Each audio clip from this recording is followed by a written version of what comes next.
might be surprised to see a prof like doing stand-up. Lots of people think profs are really scary and intimidating. I had a student last year. His name was Sahar, and he came to me and said, Kanesh, I need your help. I need to go and talk to this prof, and I'm really scared. He's really smart, and I'm afraid I'll say something really stupid or dumb, right? So I said, well, it sounds to me like you're intimidated by his intelligence, his breadth and depth of knowledge, his subject matter expertise. And he's like, yeah, can that help you? So I said, so what the makes you think you just walk up to me?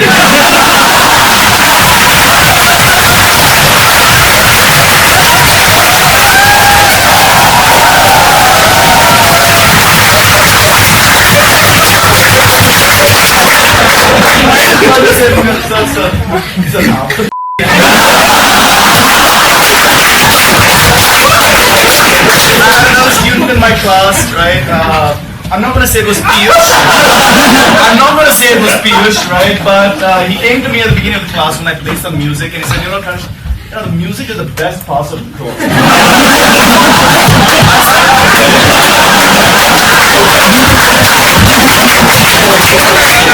Really?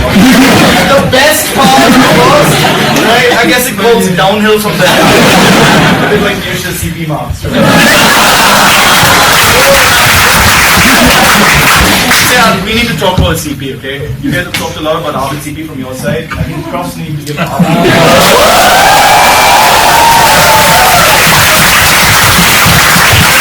There are different types of students, okay? We profs have categorized students into two types of CP students. Okay? There are the dogs and the cats. Let me tell you about the dogs, right? The dogs are the super enthu ones, okay? They're like...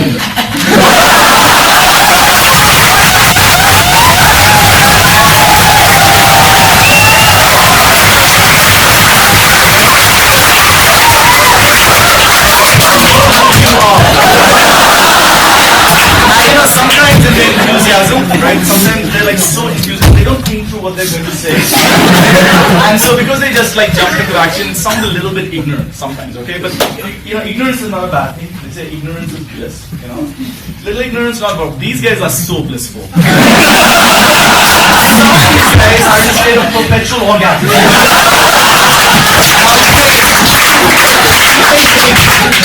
You may think I'm being harsh, okay? But let me give you an example that you judge for yourself, okay?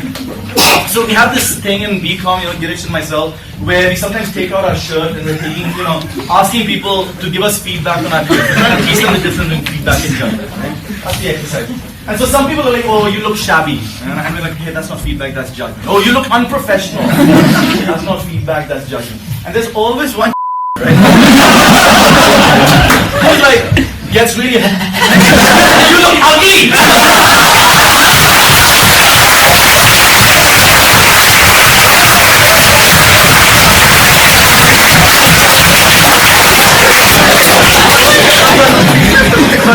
When I put my shirt, that's not what it is. That's like calling the dog. Okay? On the other side, you have the cats. Okay? Cats do not give a f***. Just too cool to see these. Watch them, ride them, they do not sometimes you will have a cat sleeping in the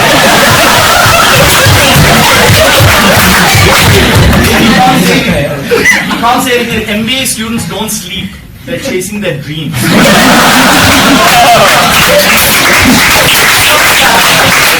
Some cats have actually developed the ability to yawn with their mouths closed. I'm telling you. I'm joking. You're looking at them. This is what they do. They do this, right? They're like that.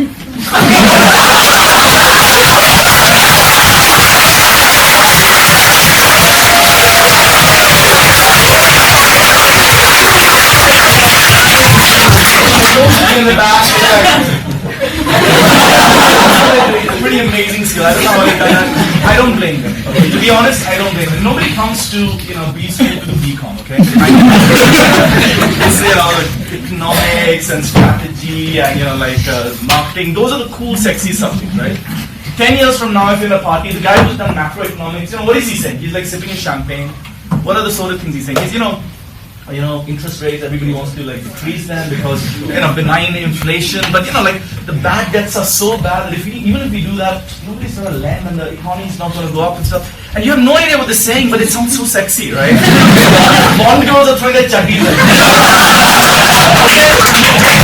Bond is throwing their chutneys. What does a BCom student say? BCom student is, when you send an email, that important thing out there.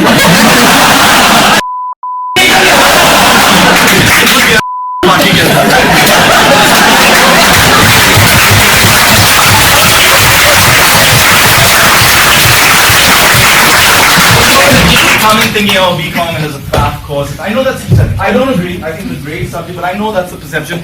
See, making global economics sound sexy is damn easy. It's like taking a book, the Song of Ice and Fire, and making it into movies. No problem, right? Do you know which book BCom is? Statistical Methods in Fluid Dynamics Volume 2. That's what I'm working with. Right? So it's not easy, and sometimes we get a little bit desperate. We BCom cross, we try to make things interesting in our class just to get that attention. So I'm going to tell you a sad story of what happened. You'll see how desperate we are. Any Shashanks in the room? Anybody else? Is there any Shashank? Okay, well, I had a Shashank in section C.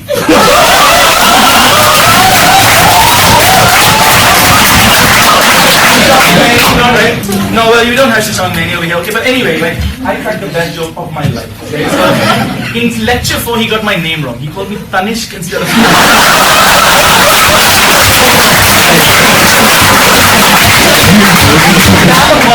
damn apologetic, I'm so sorry. I said, don't worry, you can fix your mistake in lecture 5, no problem. We'll make a movie on lecture 5, you know what we'll call it? The Shashank Redemption. Best joke I have ever cracked. Students were throwing their chutneys.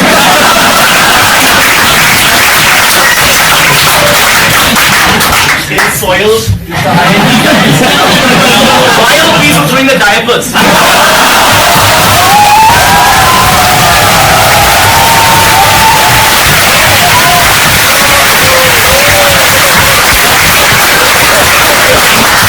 I'm a BCom prof, I know, that's what I'm going to get. So that's all fine. It would have been a happy day if it had ended over there. But you see, it wasn't the end of the story. So next lecture, right?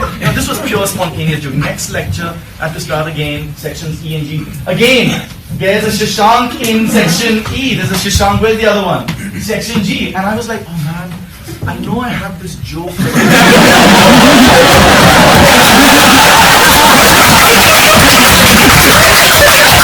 One joke that will make people laugh and people will love me and I really want to use it, but it's got nothing to do with the subject. Am I going to just try and somehow get it? Is that who I've become? I thought that I'm like plagiarizing my own. So anyway, this is this temptation. Have you ever seen Lord of the Rings? You have the ring? And it gives you power over such a, sense of self. It was like that for me. That joke was like that ring, right? And I didn't want to say it, but now every time I have a Shashank in my class, I just go, my precious!